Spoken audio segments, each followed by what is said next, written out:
Hello guys, आज हम लोग एक अमेजिंग फैक्ट के बारे में डिस्कस करने वाले हैं। गाइज, अक्सर आपने अपने लाइफ में देखा होगा जो जादूगर्स होते हैं वो बहुत बड़े बेड ऑफ नेल्स में क्या करते हैं, अपने बाइक को चढ़ा देते हैं या फिर उसमें लेट जाते हैं या फिर उसमें वॉक करने लगते हैं, लेकिन गाइज फिर भी उन्हें कोई डैमेज नहीं होता है। तो गाइज आखिर उन्हें डैमेज क्यों नहीं होता है?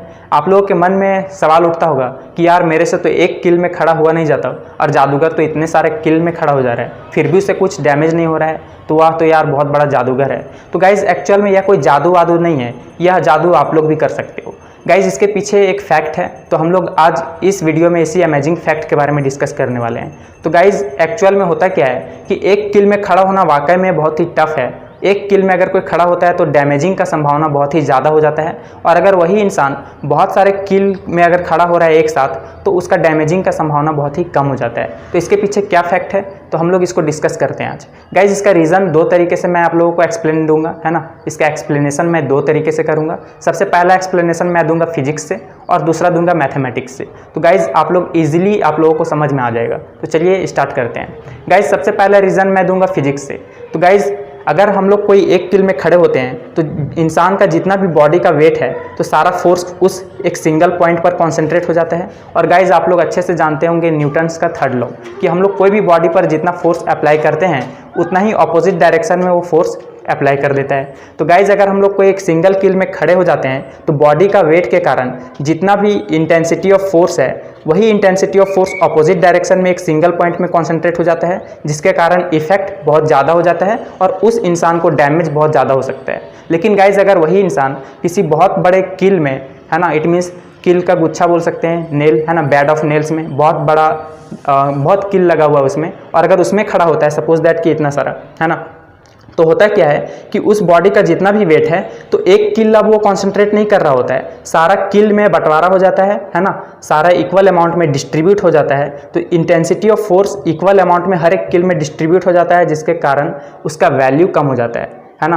तो वैल्यू कम हो जाने के कारण इफेक्ट भी कम होता है और इसलिए उसमें डैमेजिंग का संभावना बहुत ही कम हो जाता है। गाइज इसी इंटेंसिटी ऑफ फोर्स को हम लोग फिजिक्स में बोलते हैं प्रेशर, है ना। तो जब कोई इंसान बहुत सारे किल बेड ऑफ नेल्स में अगर खड़ा होता है तो होता क्या है कि सारा इंटेंसिटी ऑफ फोर्स एक सिंगल पॉइंट पर कॉन्सेंट्रेट नहीं होता है, सारा किल में इक्वल अमाउंट में डिस्ट्रीब्यूट हो जाता है, छोटा छोटा अमाउंट में, जिसके कारण उसका इफेक्ट कम हो जाता है। तो गाइज ये तो रहा इसका रीज़न फिजिक्स से। अब मैं इसका रीज़न देता हूँ मैथमेटिक्स से। गाइज आप लोग तो अच्छे से जानते होंगे कि कोई भी अगर न्यूमरेटर में अगर वैल्यू कांस्टेंट है और अगर डेनोमिनेटर में हम लोग धीरे धीरे वैल्यू को बढ़ाते जाएंगे तो ऑटोमेटिक उसका वैल्यू क्या होते जाता है, इफेक्ट कम होते जाता है। जैसे गाइज मैं इसका एक एग्जांपल देता हूँ कि सपोज दैट कि कोई नंबर है हमारे पास 8, है ना। एक बार मैंने इसे डिनोमिनेटर में वैल्यू दिया 2, है ना। 8 को 2 से जब डिवाइड करेंगे तो आंसर कितना आएगा 4। लेकिन गाइज वही न्यूमरेटर में अगर वैल्यू है 8 और अगर हम लोग नीचे डिनोमिनेटर में वैल्यू अगर बढ़ा दें 2 से 4 कर दूं तो आंसर आएगा कितना 2। इट मीन्स वैल्यू क्या हो गया, पहले के मुकाबले घट गया। तो गाइज मैं ये बोलना चाह रहा हूँ कि डिनोमिनेटर में वैल्यू जितना ज़्यादा बड़ा होगा इफेक्ट उतना ही कम होता है। तो गाइज इसका आंसर आप लोग मैथमेटिक्स से ऐसे समझ सकते हो कि आप लोग तो जानते होंगे कि प्रेशर का जो फार्मूला होता है वो होता है फोर्स अपॉन एरिया। और गाइज प्रेशर का फार्मूला कोई इजी वे में याद करने का तरीका मैंने बताया था, अगर आप लोग नहीं जानते हैं तो पिछले लेक्चर में जा करके देख सकते हैं, मैंने इसका वीडियो ऑलरेडी बना रखा है। तो गाइज प्रेशर का फार्मूला होता है फोर्स अपॉन एरिया। तो गाइज एरिया है डिनोमिनेटर में, है ना। और गाइज अगर हम लोग एक किल में खड़ा होते हैं तो होता क्या है कि बहुत ही छोटा एरिया होता है ना, तो एरिया बहुत छोटा होने के कारण उसका वैल्यू क्या होता है, प्रेशर का ज़्यादा होता है, तो इसलिए डैमेजिंग का संभावना बहुत ज़्यादा हो जाता है। लेकिन गाइज अगर वही इंसान बहुत सारे किल में खड़ा है तो धीरे धीरे क्या होता है, उसका सारा वैल्यू कॉन्सेंट्रेट हो जाता है छोटा छोटा अमाउंट में सारे किल में, जिसके कारण इफेक्ट कम हो जाता है। क्यों? क्योंकि एरिया इस बार बहुत ज़्यादा है ना।